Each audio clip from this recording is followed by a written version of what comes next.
जैसे आपका टर्न 19 से 20 लाख तक था, 20 लाख तक का था, तो आपका जीएसटी रजिस्ट्रेशन नहीं था। अब जीएसटी, जैसे 20 लाख क्रॉस हो तो जीएसटी आपने अप्लाई किया, राइट, आपको फिर रजिस्ट्रेशन मिल गया। ठीक है। तो नॉर्मली क्या होता है कि जब 20 लाख से ऊपर जो भी लिमिट होती है उससे जीएसटी लगना शुरू हो जाता है। जब आपने अप्लाई किया उसके बाद आपका जीएसटी लगना शुरू हो। लेकिन अगर नेक्स्ट ईयर 26 27 में आप गए तो फिर आपका 0 रुपए से स्टार्ट होगा। मतलब जब पहला बिल अगर 1 लाख रुपए का भी है तो क्या उस पर जीएसटी लगेगा? Answer is yes. यस, क्योंकि अब तो उसके दायरे में आ हाँ, गए। तो इससे पीछे वाले पे नहीं लगेगा। पहली बार जब लेना तब तब नहीं पहला लगेगा। वाला लेकिन 20 लाख अगर तो होगा। सपोज करो आप कहते हो कि मैं वॉलेंट्री ले लेता हूँ 1 लाख के ऊपर ही, तो जैसे आपने 1 लाख पे लिया यहाँ से आपको जीएसटी अप्लाई हो जाएगा। वॉलंटरी में तो फिर सारे रूल्स अप्लाई हो मतलब जाएंगे। जहां से जीएसटी रजिस्ट्रेशन आपने लिया है उसके ऑन फॉरवर्ड आपका सारे इनवॉइसेस पे अप्लीकेबल हो जाएगा। बस ये है कि अगर लिमिट आप क्रॉस नहीं कर रखा, आपने रजिस्ट्रेशन नहीं ले रखा, तो उस केस में जीएसटी करने की लायबिलिटी नहीं है। अगर आपने वंस जीएसटी रजिस्ट्रेशन ले लिया, चाहे 0 रुपए से लिया है, देन आपको जीएसटी क्या बोलता है अमाउंट कलेक्ट करना पड़ेगा एंड देन पे। ठीक है। सो अब हम पढ़ते हैं बहुत मोस्ट मोस्ट इंपॉर्टेंट सेक्शन अभी। 1/4/2025 से इसके ऊपर बहुत बड़ा अमेंडमेंट आया हुआ है। ठीक है, इस सेक्शन को एक दो बार पढ़िए, फिर पहले बात करते हैं।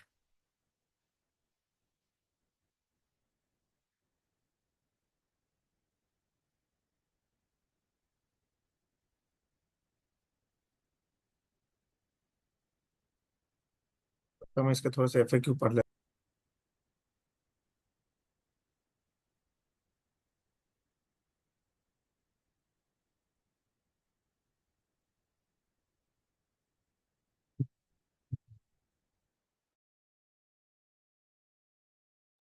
देखिए ये सेक्शन क्या कहता है। एक होता है इनपुट सर्विस डिस्ट्रीब्यूटर।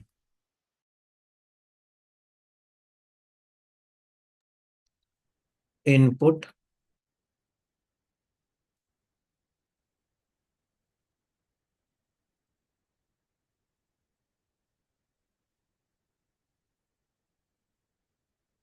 ठीक है, सर्विस पे बात है। Goods and capital goods is not cover, पहली बात। ये कहता है कि जैसे सपोज करो किसी के दिल्ली में ब्रांच है, बेंगलोर में है, मुंबई में है, और 3 4 और ब्रांचेस।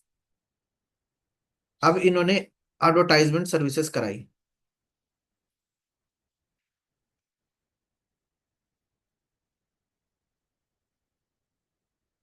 Advertisement services, right. तो एडवर्टाइजमेंट करने से तीनों ब्रांच को प्रॉफिट होगा, गुड्स बढ़ेंगे, सेल बढ़ेगा, प्रॉफिट बढ़ेगा। लेकिन इसका इनवॉइस जो 10 लाख का था उन्होंने केवल दिल्ली में ले लिया, एचओ में।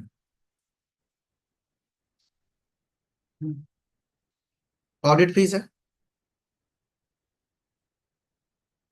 ऑडिट फीस तीनों के लिए होता है। बिल कहाँ पे ले लिया? एचओ में। केवल लोग कंसल्टेंसी लेते हैं। ठीक है। वो कंसल्टेंसी अगर है, डिपेंड करता है कि तीनों ब्रांचेस के लिए है, टोटल होल बिजनेस के लिए है। लेकिन बिल कहाँ ले लिया? एचओ में ले लिया। आजकल क्या करते हैं लोग, थर्ड पार्टी सर्विसेज लेते हैं, मेनली थर्ड पार्टी सर्विसेज तो एप्लीकेबल होता है। थर्ड पार्टी सर्विसेज मान लो अकाउंटिंग सर्विसेज ले रखे हैं,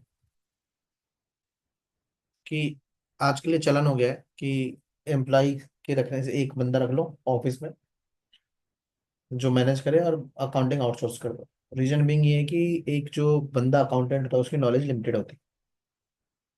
आप हायर कर लो सीए फॉर्म, अब सीए फॉर्म में तो सारी नॉलेज मिलेगी। वहां पे जो एक अकाउंटेंट है वो सारे फील्ड का एक्सपर्ट नहीं होगा। वेयर एज आजकल क्या है, सीए फॉर्म्स बड़ी बड़ी बिग फोर्स भी क्या करती है, बुक कीपिंग को हायर कर लेती है कि भाई मेरा बुक कीपिंग आप करो। एक बंदा एज ए मैनेजर कंसल्टेंट, वो एज ए कोऑर्डिनेटर वहां पे हायर कर लेती है, और फिर कंसल्टेंट हायर कर लेते हैं हम लोग। तो अब जो थर्ड पार्टी सर्विसेज है अकाउंटिंग की, वो तीनों ब्रांचेस का हो रहा होगा। बिल कहाँ जा रहा अच्छा। है? एचओ में। सो अब सपोज करो कि कहीं पे एक होता है ना पीओएस, पॉइंट ऑफ सेल की जो मशीन्स वगैरह होती है, उसके भी पैसे लगते हैं, मंथली आता है। या ईआरपी आपने परचेज कर रखा है जिसमें अकाउंटिंग सॉफ्टवेयर है, ठीक है, ईआरपी, अकाउंटिंग सॉफ्टवेयर, अकाउंटिंग तीनों जगह की हो रही है, लेकिन बिल कहाँ जा रहा है? एचओ पे। अच्छा। ठीक है। तो ये अमेंडमेंट आने से पहले, 1/4/2025 से पहले लोग क्या करते थे, अपने ईयर एंड पे ऐसे सर्विसेज का क्रॉस चार्ज कर देते थे। क्रॉस चार्ज मतलब कि एचओ देखता था कि पूरी सर्विस कितनी है, और फिर बैंगलोर को और मुंबई को वो क्रेडिट ट्रांसफर कर देता। ट्रांसफर इन द सेंस, यहाँ से एक सेल का बिल काट दिया कि मैंने आपके बिहाफ पे काम किया है, एचओ ने, कि आपके बिहाफ पे मैंने एडवर्टाइजमेंट कराई है, आपके बिहाफ पे मैंने ऑडिट फीस कराई है, आपके बिहाफ पे कंसल्टेंसी कराई है, और उसका एक सेंट्रल सपोर्ट सर्विसेज का, सपोर्ट सर्विसेज का, अकाउंटिंग सपोर्ट सर्विस का, कंसल्टेंसी का एक बिल रेज कर दिया करती थी। ठीक है। तो अब प्रॉब्लम ये आया, तो अब तक ना लोग इसको मैनेज कर रहे थे क्रॉस चार्ज, बट गवर्नमेंट कह रहा है कि यार हमने आप लोगों को एक आईएसडी दिया हुआ है, सेक्शन 20 हमने दिया हुआ है, आप लोग इसको यूज क्यों नहीं करते? सेक्शन 20 ये कहता है कि आपके पास तीन तो जीएसटी ऑलरेडी था, एक जीएसटी में, सॉरी एक दिल्ली में एचओ पे, बाकी हमने बैंगलोर और मुंबई लिया था अपने एग्जाम्पल में। जी। हाँ। तो आपके पास एक बैंगलोर का और एक मुंबई का, तीन जीएसटी ऑलरेडी है जिसे हम नॉर्मल बोलते हैं। आप एक अपने एचओ पे आईएसडी वाला जीएसटी रजिस्ट्रेशन और लो। ठीक है। और ये जितने भी कॉमन सर्विसेज है, कौन से? कॉमन वाले, ओनली कॉमन वाले, वो उसकी बिलिंग कहाँ पे होनी चाहिए? आईएसडी में। और यहाँ पे सपोज करो इन बिल मान लो इनकी 20 लाख रुपए की बनती है टोटल, या जो भी है, तो 20 लाख का जो आपका बिल है वो इनपुट आ जाएगा, 20 लाख यहाँ पे।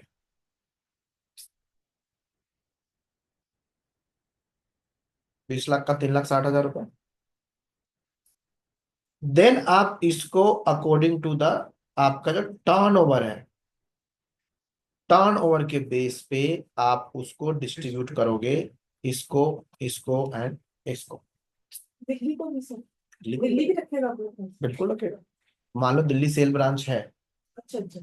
अच्छा। और मैं ये नहीं कह रहा केवल यहाँ से जगह से होता है, अगर यहाँ से सेल नहीं हो तो जीरो, तो यहाँ तो ऑटोमेटिकली ही नहीं आएगा। सेल होनी चाहिए ना। On the basis of turnover, turnover के बेस पे ये सारी की सारी सर्विसेज आपका इनपुट डिस्ट्रीब्यूट किया जाएगा। ठीक है। इसके कुछ लिमिटेशंस ये है, लिमिटेशंस नहीं, मैं वो बता देता हूँ इम्पैक्ट, कि ये कह रहे हैं कि सीजीएसटी जो है एज सीजीएसटी और आईजीएसटी जाएगा।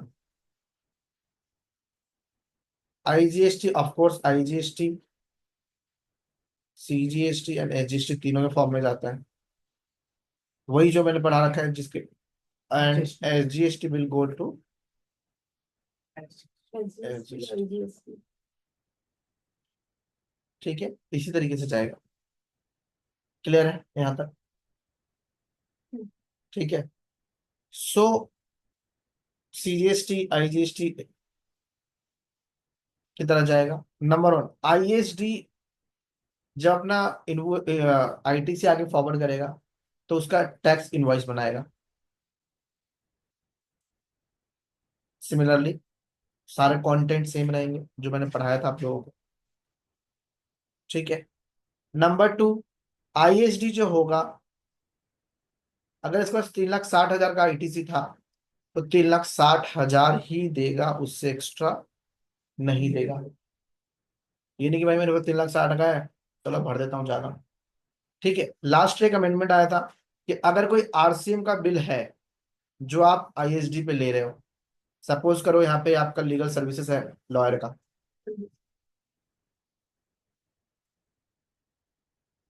लीगल सर्विसेज, लीगल सर्विसेज किसमें फॉल करता है आपको पता है? आरसी में फॉल करता है। तो आप अगर अपने आईएसडी के नाम पे बिल लोगे तो उसकी लाइबिलिटी डिस्चार्ज करनी होगी, और देन इसका भी आईटीसी रिवर्स, आईटीसी डिस्ट्रीब्यूट हम कर सकते। ठीक है, सिंपल सा कॉन्सेप्ट है। बट अब लॉ में इसको 1/4/2025 से मैंडेटरी कर दिया है कि अगर आपके एक से ज्यादा ब्रांचेस है और कॉमन सर्विस है तो। अब इस चीज का अवॉइडेंस बता देता हूँ। अगर मान लो एडवर्टाइजमेंट सर्विसेज था, आप अगर दिल्ली के अलग बिल ले लो, मुंबई का अलग ले लो, बैंगलोर का अलग ले लो, प्रॉब्लम खत्म। ऑडिट फीस है, दिल्ली का अलग ले लो, मुंबई का अलग ले लो, बैंगलोर का अलग ले लो, प्रॉब्लम खत्म। कंसल्टेंसी का बिल है, दिल्ली का अलग लो, मुंबई का अलग लो, बैंगलोर का अलग लो, प्रॉब्लम खत्म। थर्ड पार्टी अकाउंटिंग सर्विसेज कर रहे हो, दिल्ली का अलग ले लो, मुंबई का अलग ले लो, बैंगलोर का अलग ले लो, बात खत्म। टीआरपी वालों को बोलो भाई 3 बिल रेज कर दो मेरे को। ठीक है, लीगल सर्विसेज तीनों का। अगर मान लो किसी बिजनेस में सिलेक्टेड सर्विसेज है जो कॉमन आईटीसी है, सिलेक्टेड सर्विसेज 2-4 बिल आते हैं। पहली बात, गुड्स के ऊपर नहीं अप्लीकेबल है। दूसरा, कैपिटल गुड्स पे अप्लीकेबल नहीं है, क्योंकि गुड्स का अगर आप एक ब्रांच से दूसरे ब्रांच डालोगे तो बिल तो करोगे करोगे। कैपिटल गुड्स का भी जब आप यूज एक जगह से दूसरे जगह करोगे तो आपको वो तो आप बिल जनरेट करके ही करोगे। लेकिन कॉमन सर्विस में क्या होता है कि बिल जनरेट नहीं होता, लोग सार के ईयर एंड पे क्रॉस चार्ज करते हैं। तो लॉ ने कहा कि भाई हमने क्रॉस चार्ज का जो था फंक्शन उसको अब हम डी एप्रिशिएट कर रहे हैं, और आईएसडी रजिस्ट्रेशन में आप लोग आगे बढ़ो। ठीक है, तो अब उस केस में अगर किसी कंपनी के पास 2-4 सर्विसेज कॉमन वाले हैं तो सजेशन ये है कि भाई सेपरेट बिल लो और आगे बढ़ो। अदरवाइज आपको आईएसडी का रजिस्ट्रेशन लेना बहुत कंपलसरी है। क्लियर है, कोई दिक्कत? यही है सेक्शन आपका 20 और 21। सर मेरे को क्रॉस चार्ज समझ नहीं आया। क्रॉस चार्ज क्या होता था? क्रॉस चार्ज ये होता था कि आप सपोज करो कि मैं ईयर एंड पे देखता था कि मैंने अपने ब्रांच के लिए कितना काम किया, मतलब ब्रांच में काम तो चल रहा है लेकिन मेरे स्टाफ दिल्ली से काम कर रहे हैं। सपोज करो हमारा टीकेसी है, टीकेसी के ऑल ओवर इंडिया ब्रांचेस। ठीक है, तो सपोज करो अकाउंटिंग मान लो हम यहाँ से करते हैं, वैसे हम करते नहीं है, मतलब एक एक हाइपोथेटिकल एग्जांपल ले लेते हैं कि वहाँ के जो भी सेल होते हैं, जो भी परचेज होते हैं, उसके उसके लिए एक बंदा हमने यहाँ पे बैठा रखा है। अब उनकी अकाउंटिंग की सर्विसेज यहाँ से हो रही है, उस बंदे को सैलरी मैं पे कर रहा हूँ। तो लॉजिकली उनका काम कौन कर रहा है? दिल्ली एचओ। अगर वही ब्रांच उसी स्टेट में काम कराते तो उनको कुछ ना कुछ पे करना होता, कोई ना कोई बंदा रखना होता, उसके बदले हम रख रहे हैं। तो हम एंड में एचओ क्या करते थे, बोलते थे भाई हमने आपके बिहाफ पे पूरे महीने में ये इस अकाउंटेंट की सैलरी दी है, हमने सैलरी 20,000 पर मंथ दिया है, हमारे पास 5 ब्रांचेज है तो 5-5 हजार, 4-4 हजार रुपये हर एक ब्रांच को हम बांट देते हैं। तो उसका हर एक ब्रांच को हम बिल कर देते थे, तो उसके बाद पूरे साल में जो हमने सपोर्ट सर्विसेज दी उसके पैसे ले लेते थे। इस चीज को कहा जाता है क्रॉस चार्ज। इससे क्या हुआ? हाँ, इंटरनल। इसका मतलब ये था कि हमने सेल का बिल काटा, उसका परचेज हो गया, उसका इनपुट हो गया, हमारा आउटपुट हो गया। ज्यादा इनपुट के लेने की वजह से आईटीसी भी ज्यादा हो जाता है एचओ के पास। हाँ हाँ, तो फिर वही आईटीसी उधर ट्रांसफर हो जाता है बिल के थ्रू। बिल के थ्रू। तो अल्टीमेटली क्रॉस चार्ज को डी एप्रिशिएट करना, लोग क्रॉस चार्ज से बिल कर देते थे। क्रॉस चार्ज मतलब होता है बिलिंग कर देना, कि भाई जो तुम्हारे भी पे मैंने काम किया उसको बिल कर दो। बिल कर दिया एक तरह से। हाँ, या बिल।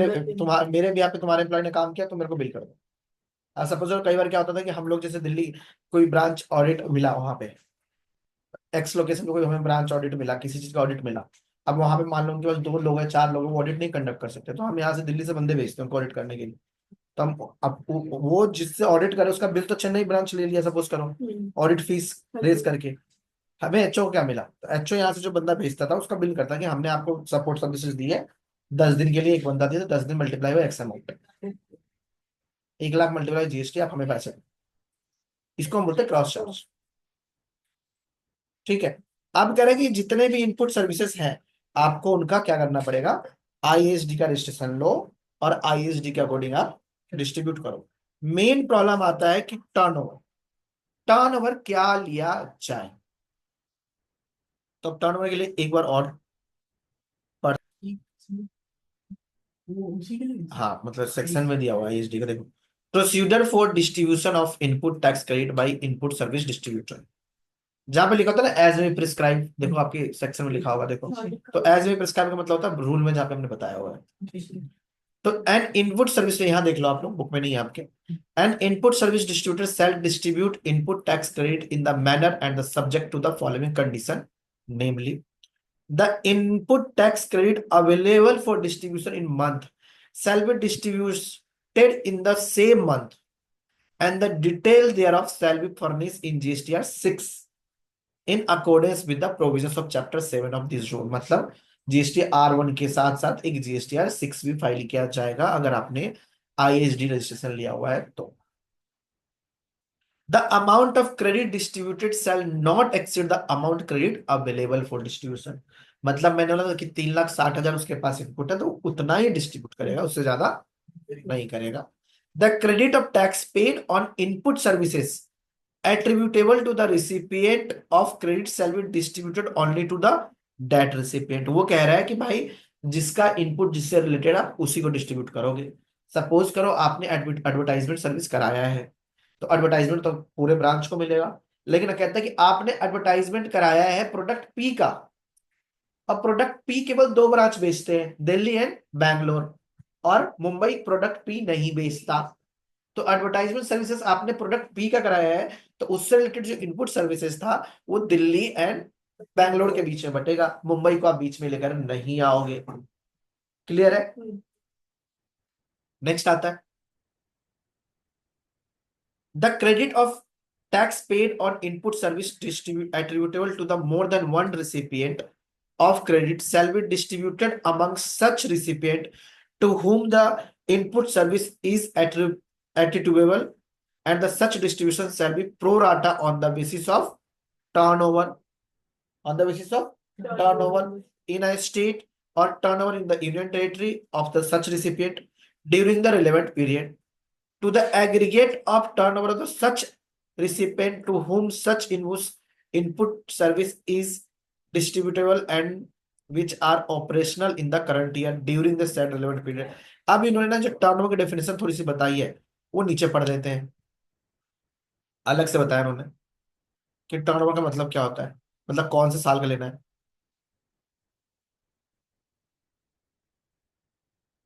ये देखिए रिलेवेंट पीरियड मतलब if the recipient of the credit have turnover in their state or in a trade in the financial year preceding the year during which credit is distributed the said fund। ये कह रहा है कि 25-26 में distribute करना है तो 24-25 का ले लो टर्नओवर। कहता है कि पिछले साल में नहीं था, if some or all the recipient of credit do not have any turnover in their state or union territory in the financial year preceding year during which the credit is to be distributed, the last quarter for which detail of the such turnover और the recipient are available. कह रहा है कि last month का नहीं है तो last quarter का ले लो।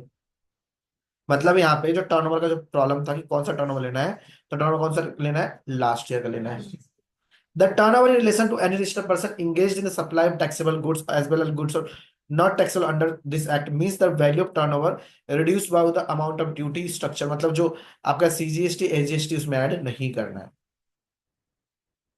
ठीक है, तो ये उन्होंने कैसे कैसे बता दिया आपको कि टर्नओवर के बेस पे आपको डिस्ट्रीब्यूट करना है। ठीक है, प्रोराटा करना, प्रोराटा मतलब होता है कि divide by total multiply by उसका पीरियड जो है, जैसे देखोगे यहाँ पे T1 क्या है, turnover as refer in the clause D and E of the person R1 during the tax period. तो डिवाइडेड बाई, सपोज करो कि मुंबई ब्रांच का टर्नओवर है 20 लाख, दिल्ली का है 10 लाख, बेंगलुरु का है 30 लाख, टोटल कितने हो गए 60 लाख। 20, 10, 30, तो टर्नओवर 3,60,000 था। सॉरी इनपुट कितना था, 360 divide by 60 lakh, multiply by Delhi का कितना था 10 लाख, मुंबई का कितना था 20 लाख, और बेंगलोर का कितना था 30, उतना उतना पार्ट। ठीक है जी, कोई दिक्कत? ये टर्नओवर वाला मेरे को ना डाउट हो रहा है जो जो कैलकुलेशन है, क्योंकि अगर सपोज करो मैंने इस पर एडवर्टाइजमेंट कराया, पिछले साल उस प्रोडक्ट मुंबई ब्रांच का 0 टर्नओवर था, तो क्या उसको मैं आईडी से नहीं दूंगा, जबकि बेनिफिट तो अभी भी होगा। ये एक प्रॉब्लम है इसके अंदर, स्टडी करता हूँ मैं फर्दर फिर आप लोगों को बताऊँ क्या है क्या नहीं। यही दिक्कत है। ये हमेशा दिक्कत आएगा इस चीज की। मेरे वाले की यही दिक्कत है। समझ गया हूँ मैं तुम्हारी बात तो।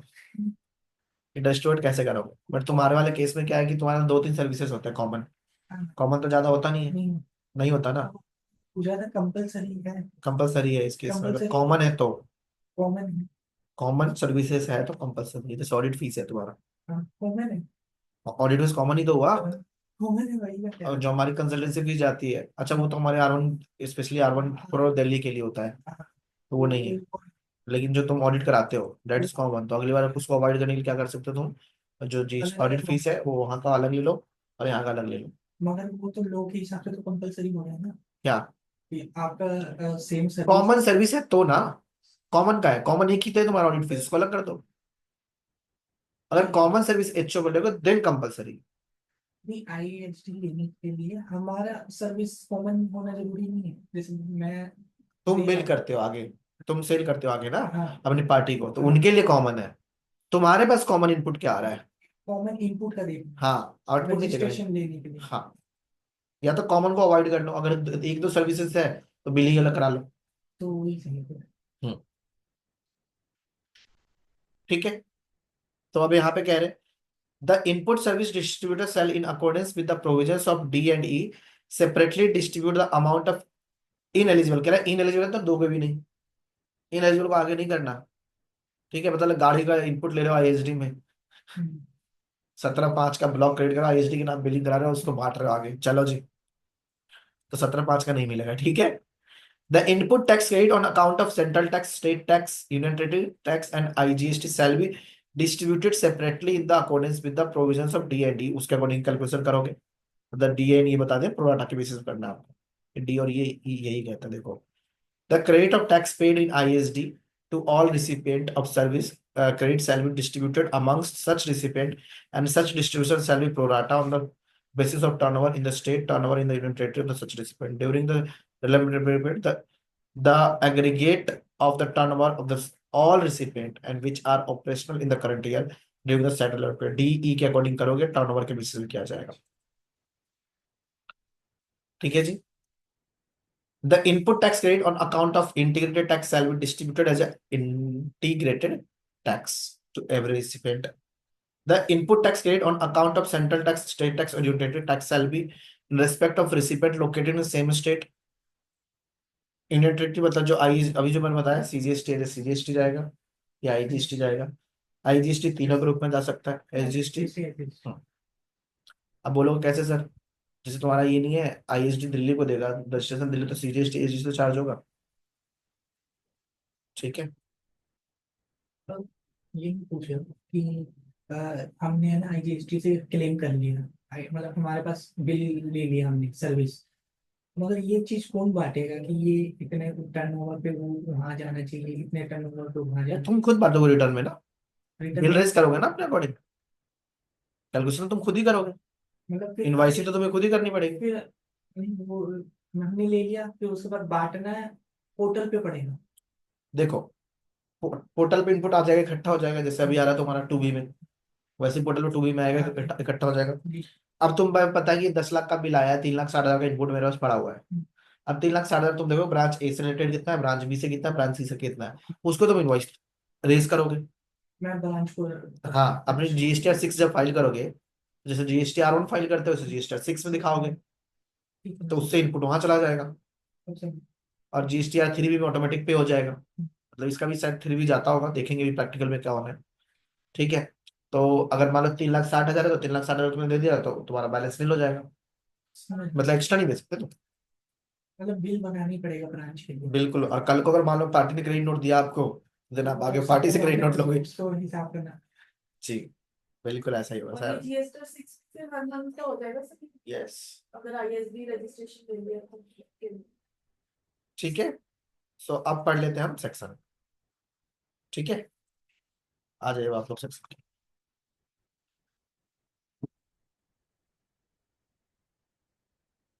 Manner of distribution of credit by ISD, input service देख लो, यहाँ पे गुड्स नहीं है पहली बार, एंड कैपिटल गुड्स भी नहीं है।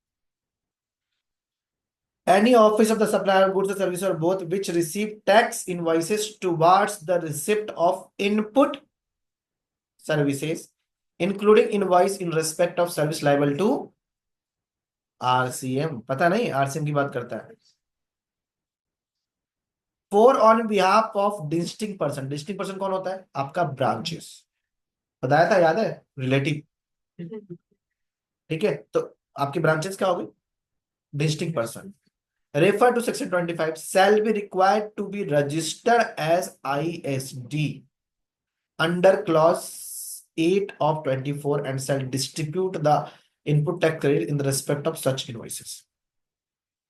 देखो जी, ये कहना चाह रहा है कि जो भी आपका इनपुट सर्विस है, इनपुट सर्विस डिस्ट्रीब्यूट हो रहा है आपका, कॉमन कह रहा है इनपुट सर्विस आप ले रहे हो इन बिहाफ ऑफ डिस्ट्रिक्ट पर्सन के केस में, देन आपको रजिस्ट्रेशन लेना कंपलसरी है। ठीक है, ब्रांच के केस में मैं सबसे पहले बात करता हूँ कॉमन। कॉमन इनपुट है तो ही अप्लाई होगा, अदरवाइज नहीं होगा। और कॉमन आईटीसी किसका? Service. Service. Goods and capital goods का नहीं। The input service distributor shall distribute the credit of central tax IGST charge on invoices received by him, including the credit of central or integrated tax in respect of service subjected to levy of tax, section 95, paid by distinct person registered in the same state as the said input service distributor in the such manner within such time and the manner as may prescribe। as may prescribe मैंने पढ़ा दिया आपको, rule 30 जो 9 है वही बताता है आपका। ठीक है, the credit of central tax shall be distributed as a central tax, in integrated tax will be as integrated tax or the central tax by way of issue of documents containing the amount of issue of documents क्या है आपका? Tax invoice. मतलब जो आपको मैंने ये समझाया है, ये 3 लाइन यही कहना चाह रहा है, जो मैंने चीजें आपको समझाई है। ठीक है, आपको रिटर्न्स फाइल करना है, सीजीएसटी सीजीएसटी की तरह जाएगा, जीएसटी की जाएगा, ये एज आईजीएसटी भी जा सकता है। ठीक है जी, आईएसडी अपना टैक्स इनवॉइस करेगा, फिर रिटर्न फाइल करेगा, कौन सा? GSTR 6 फाइल करेगा। ठीक है, अगर क्रेडिट नोट तो क्रेडिट नोट, और ऑन द बेसिस ऑफ क्या करेगा? टर्नओवर। टर्नओवर कौन सा कह रहा है? लास्ट फाइनेंशियल ईयर का। इसका मुझे लॉजिक समझ नहीं आ रहा कि लास्ट फाइनेंशियल ईयर में अगर टर्नओवर जीरो है, कह रहा है फिर लास्ट क्वार्टर ले लो। भाई लास्ट क्वार्टर भी जीरो है, प्रैक्टिकल तो पॉसिबल है ही। तो ये काम प्रैक्टिकल तो इश्यूज हैं करंटली इसके हुआ है। ऊपर। हाँ, काम तो करंटली हुआ है। हाँ, काम करंट ईयर है, मैंने एडवर्टाइजमेंट कराया। और मैं बंटवारा करना पीछे वाले हाँ, तो लॉजिक नहीं आ रहा मेरे को नहीं समझ में। पता। अब ये रिकवरी कह रहे हैं भाई, manner of recovery of credit distributed in excess. ये क्वेश्चन ये कहना चाह रहा है भाई, इट्स 21, कह रहे अगर आपने एक्सेस डिस्ट्रीब्यूट कर दिया, जैसे मैंने भी आपको एग्जांपल लिया था कि 3,60,000 इनपुट था और आपने बिल फाड़ दिया 5,60,000 का, एक्सेस बांट दिया, या जिसका बनता ही नहीं था इनपुट, जिस पार्टी का, मान लो कि प्रोडक्ट पी रिलेटेड टू था दिल्ली एंड बैंगलोर, और कहते हैं यार कौन पूछ रहा है, हमारे पास आईएसडी में इनपुट पड़ा हुआ है, मुंबई को दे देते हैं, छोड़ो, ट्रांसफर कर देते हैं, क्योंकि इनवॉइस तो आपके हाथ में बनाना है ना। जैसे आप इनवॉइस आईएसडी का इनवॉइस बनाओगे वैसे इनपुट जाएगा। तो आप कहते हो कि चलो यार, इस बार हमारे मुंबई में आउटपुट बन रहा था, काम करता आईएसडी का इनपुट वहां घुमा देते हैं सारा का सारा। तो भाई सेक्शन 73 एंड 74 आपका इंतजार कर रहा है आगे। पेनल्टीज एंड असेसमेंट्स के लिए रेडी हो जाएंगे, उसमें आपका इंटरेस्ट के साथ पेनल्टी वगैरह सब जोड़ जाके आपको लगेगा। क्लियर है तो जी? ये चीज इसलिए करते होंगे ना, जैसे मुंबई की सेल बहुत हो गई तो हाँ, ताकि उसे कम टैक्स देना पड़े, तो इनपुट दे दो इधर से, बिल्कुल इसलिए करते बिल्कुल हो। बिल्कुल, इसलिए हाँ, करते तभी नहीं होगी पेनल्टी क्रॉस बन। वाला इसलिए आता है क्योंकि लगा बनमोजी वाला काम रुक जाए। हो तो रहा है क्रॉस इसमें भी, हैं। क्योंकि बिल तो मुझे अभी भी बनाना पड़ रहा है, हम्म। मगर वो टर्न ओवर के हिसाब से बनाना पड़ा है। उस केस में ये है कि आपको एक